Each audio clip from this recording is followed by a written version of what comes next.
What's up, everybody? We had two massive additions to Major League Soccer over the last couple days here, so I wanted to take some time to talk about them, what this means, the significance of it. Starting, of course, with Son Heung-Min going from Spurs to LAFC, officially unveiled at a press conference on Wednesday. And the first part of this is very simple.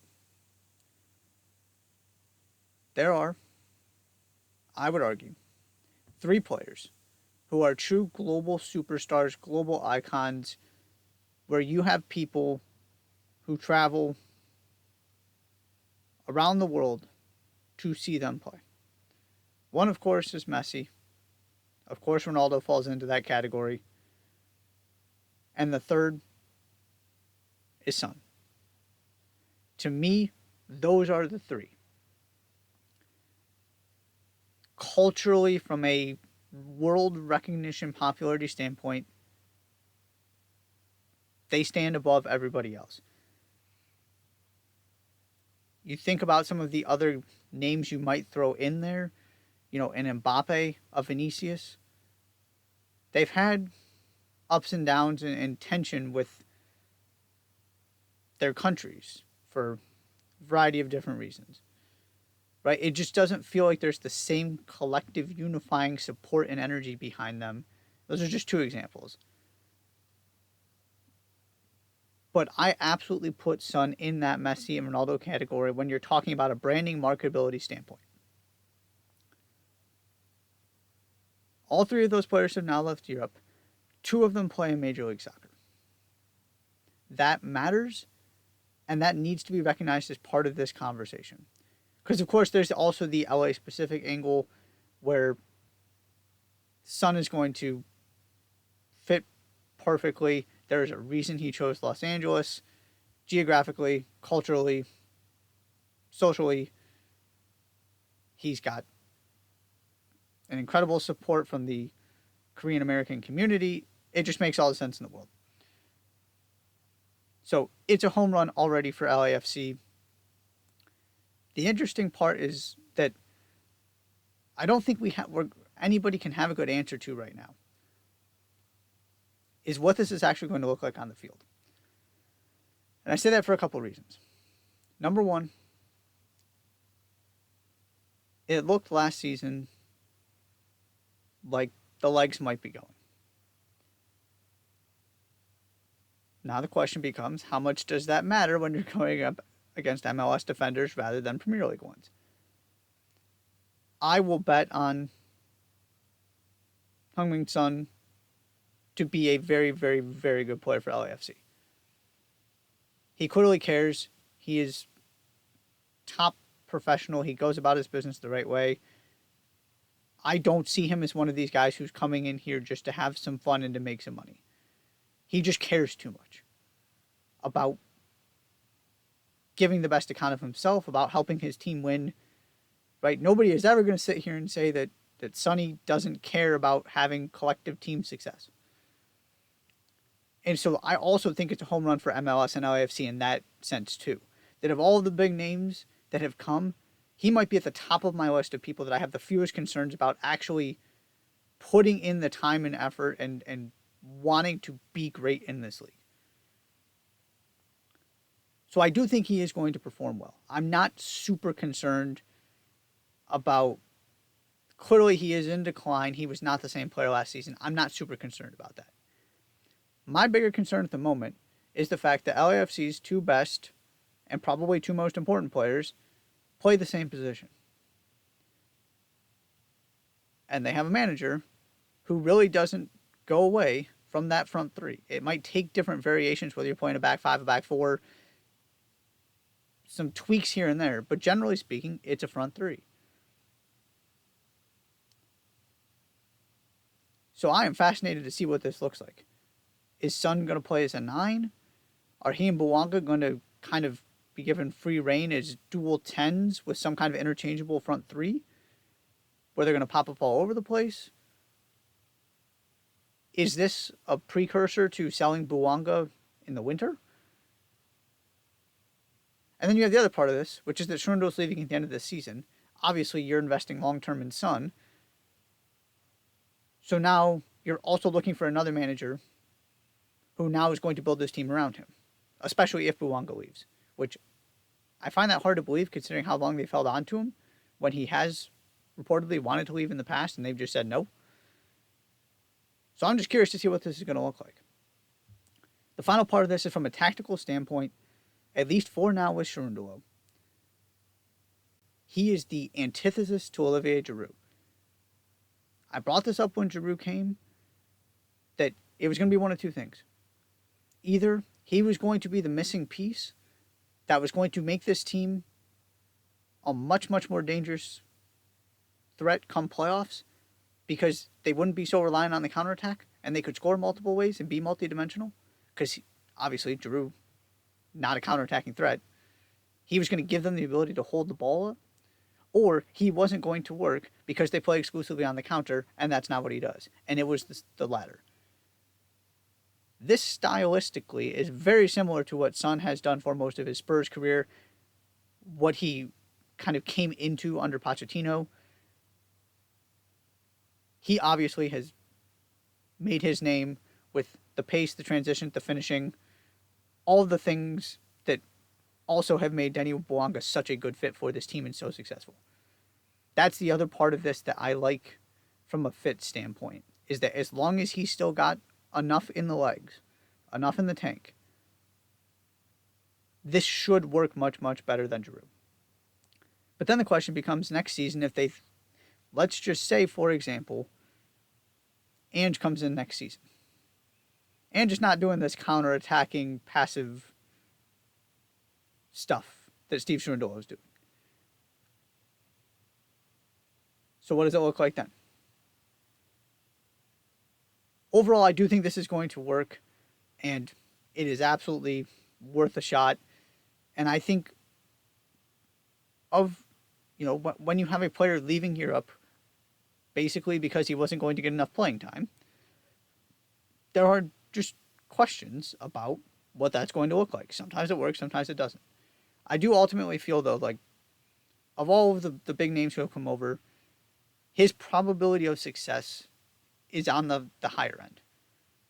There are a lot of reasons to believe this is going to be really, really good, and it's already a huge deal for Los Angeles. I mean, they brought anybody you could possibly think of out to that press conference. And you had the mayor and other people speaking before. This is a huge, huge deal that it's just hard to, because he's not Messi or Ronaldo from a global standpoint in terms, or from a U.S. standpoint, I should say, right? Where sports fans in this country know Messi and Ronaldo. But internationally, he is right on that level.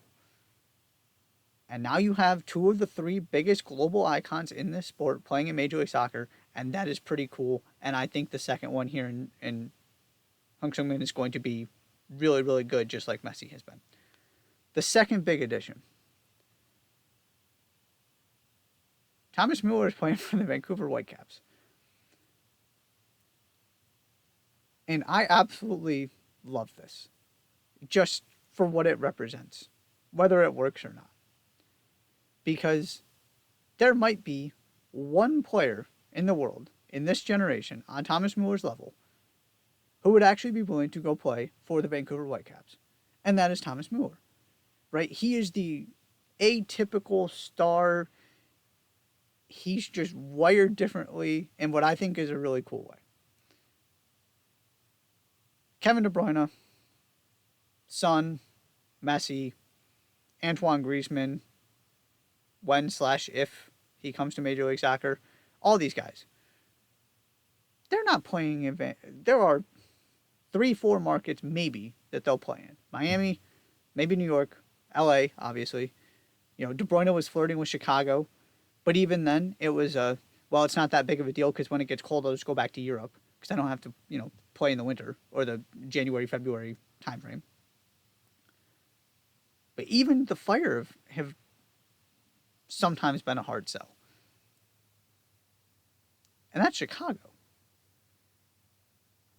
Right? These players are not going to Colorado to Philly to, I guess you could maybe throw Atlanta on that list too. Atlanta has a pretty significant appeal.